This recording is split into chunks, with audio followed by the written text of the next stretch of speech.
Hello, story lovers. Welcome back to my channel, Possessive Husband Innocent Wife, Part 151.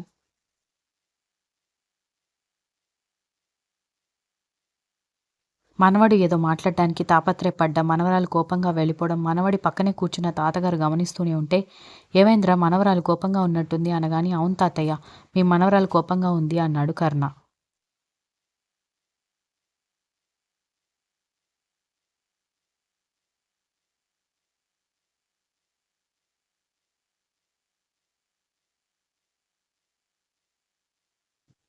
ఎందుకురా ఏం చేసావు అనగానే, అదేంటి తాతయ్య టక్కున అలా అడిగేశావు, అంటే తప్పు నాదే అని డిసైడ్ అయిపోయావా అనగానే, మీ పెళ్ళైనప్పటి నుంచి అమ్మాయిని చూస్తున్నాను, తనకెప్పుడు నీ గురించి అత్తవారింటి గురించి తప్ప వేరే ధ్యాస ఉండదు. కాబట్టి ఖచ్చితంగా అమ్మాయి తప్పు కాదు. ఒకవేళ ఏదైనా తప్పు చేసినా నీకేదైనా అవుతుందని, నీకు దూరం అవుతానని అంటుందే తప్పితే మరో తప్పు చేయదు. ఏవైనా తింగరి పనులు నువ్వే చేస్తూ ఉండాలి. పిల్లలు పుట్టిన తర్వాత ఎక్కువయ్యాయి కదా అనగానే, తాతయ్య అన్నాడు కర్ణ.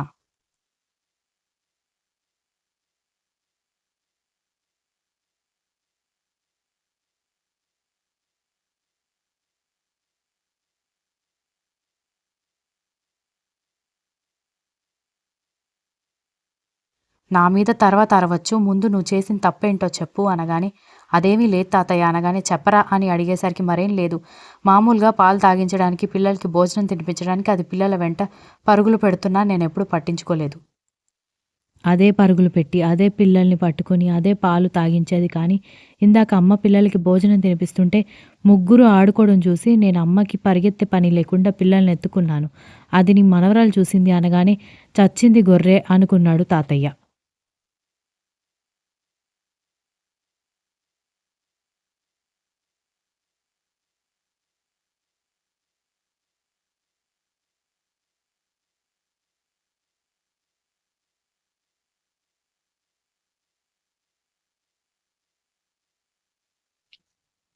దాంతో కర్ణ వాళ్ళ తాతగారు వైపు చూడ్డంతో, ఒరేయ్, అమ్మకి సహాయం చేయాలనుకోవడం తప్పు కాదు కానీ, పెళ్ళాం తన తిప్పలు తను పడుతుంటే చూసి చూడనట్టుండడం తప్పే కదరా. నువ్వెప్పుడు పిల్లల వెంట తను పడుతున్నప్పుడు, వాళ్ళకి పాలు తాగించడానికి, భోజనం తినిపించడానికి శ్రమ చేస్తున్నప్పుడు పట్టించుకోకుండా మీ అమ్మకి సహాయం చేస్తే మరి మనవరాలికి కోపం రాదా? పెద్ద ప్రేమించి పెళ్లి చేసుకున్నానని కబుర్లు చెప్తావు. ఇదేనా ప్రేమంటే అన్నాడు తాతయ్య.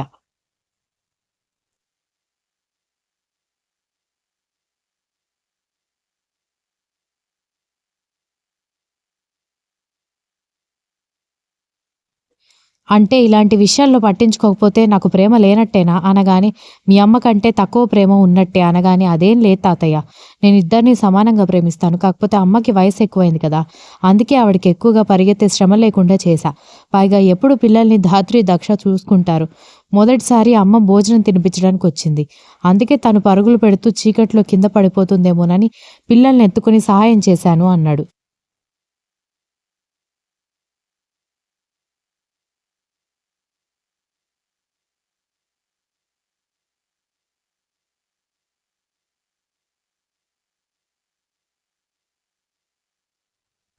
నీ కారణాలు ఏవైనా కావచ్చురా, కానీ అవతల వాళ్ళకి తప్పుగా కన్వే అవుతుంది. ఇప్పుడు తనకి కోపం వచ్చింది, నీకు మీ అమ్మ మీద ప్రేమ ఉన్నందుకు కాదు, తన మీద తక్కువ ప్రేమ ఉన్నందుకు అనగాని, మళ్ళీ అలాగే మాట్లాడతావేంటి తాతయ్య, తన మీద నాకెందుకు తక్కువగా ప్రేమ ఉంటుంది అనగాని, మరి ప్రతిరోజు 2 పూటలు పిల్లలకి పాలు తాగించడానికి అమ్మాయి అంత కష్టపడుతుంది కదా, ఒక్కసారి నువ్వు కూడా సహాయం చేయలేదు.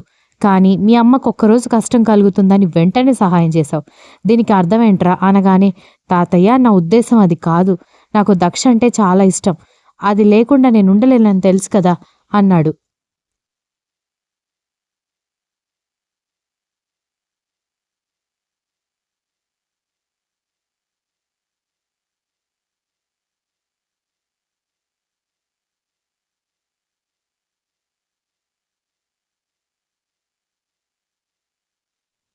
ప్రేమ అంటే 4 ప్రేమ మాటలు చెప్పడం, 4 గులాబీ పువ్వులివ్వడం, లేదంటే ఖరీదైన నగలు కొనివ్వడం, ముద్దొచ్చేటప్పుడు ముద్దు పెట్టుకోవడం కాదురా.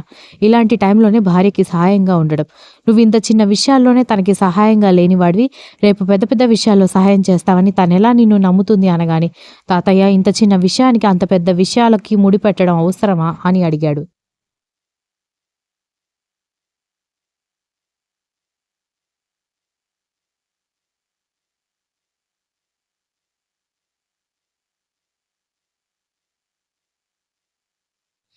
అలా అని నువ్వనుకుంటున్నావు. కానీ మనవరాలు ఏమనుకుంటుందో తెలీదు కదా! వెళ్లి తనకి నచ్చజెప్పు అనగానే సరే అన్నాడు కర్ణ.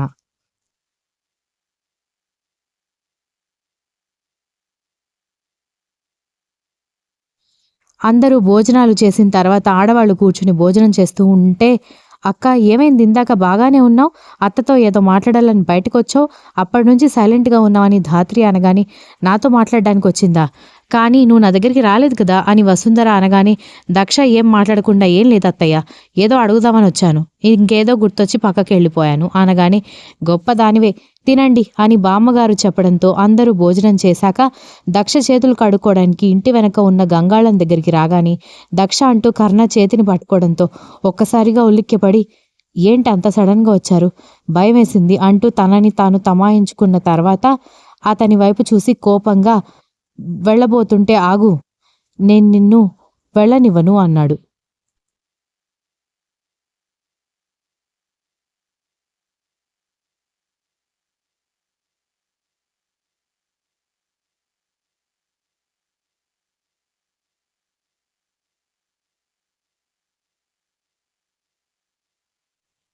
"నాకు నిద్రొస్తుంది. పక్కనెవరూ లేకపోతే కొత్త ప్రదేశం.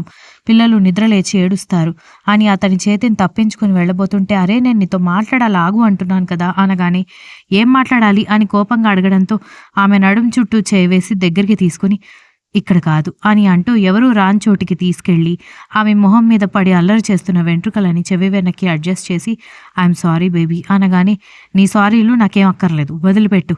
నేను వెళ్తున్నాను" అని అంటూ ఉంటే, "అసలెందుకు అని కూడా అడగకుండా వెళ్తాను అని కోపంగా ఉన్నావంటే, నేను దేనికి సారీ చెప్తున్నానో నీకు కూడా తెలుసు" అన్నమాట. అనగానే కోపంగా మొహం తిప్పుకుంది దక్ష.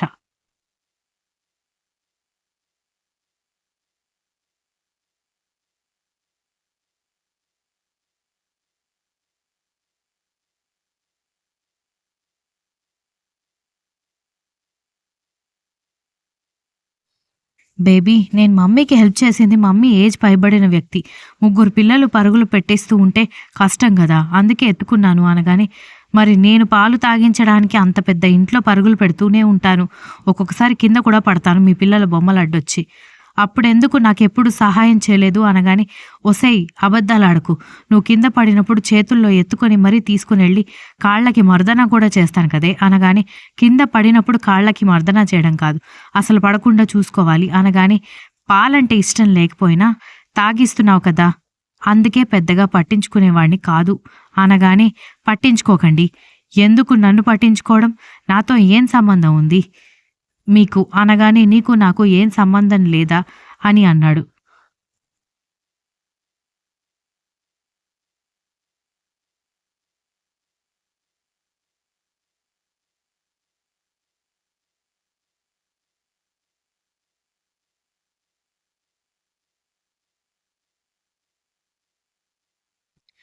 ఉన్నా, లేకపోయినా ఇప్పుడు దాని గురించి మాట్లాడుకోవడం అనవసరం. నాకు నిద్రొస్తుందని వెళ్ళబోతున్న ఆమె చేపట్టుకుని లాగి గట్టిగా ముద్దు పెట్టడంతో దక్ష అతన్ని దూరంగా నెట్టడానికి ట్రై చేసింది. కానీ అతని బలం ముందు ఆమె బలం సరిపోకపోవడంతో అసహనంగా నిలబడిపోయిన తర్వాత అతను ఆమె కళ్ళలోకి చూస్తూ, "ఐయామ్ సారీ బేబీ. ఇకపైన నేను అన్ని విషయాల్లో నీకు హెల్ప్ చేస్తాను" అనగానే, "అక్కర్లేదు. నేనేదో మిమ్మల్ని అడుక్కున్నట్టు. అయినా మీ పిల్లల వెంట పరుగులు పెట్టి వాళ్లకు పాలు తాగించి నేనేదో రాక్షసిని అయినట్టుగా నాకే అనిపిస్తోంది. రేపటి నుంచి అది కూడా చేయను" అని కోపంగా వెళ్ళిపోవడంతో, "గాడ్" అని అంటూ తల పట్టుకున్నాడు కర్ణ.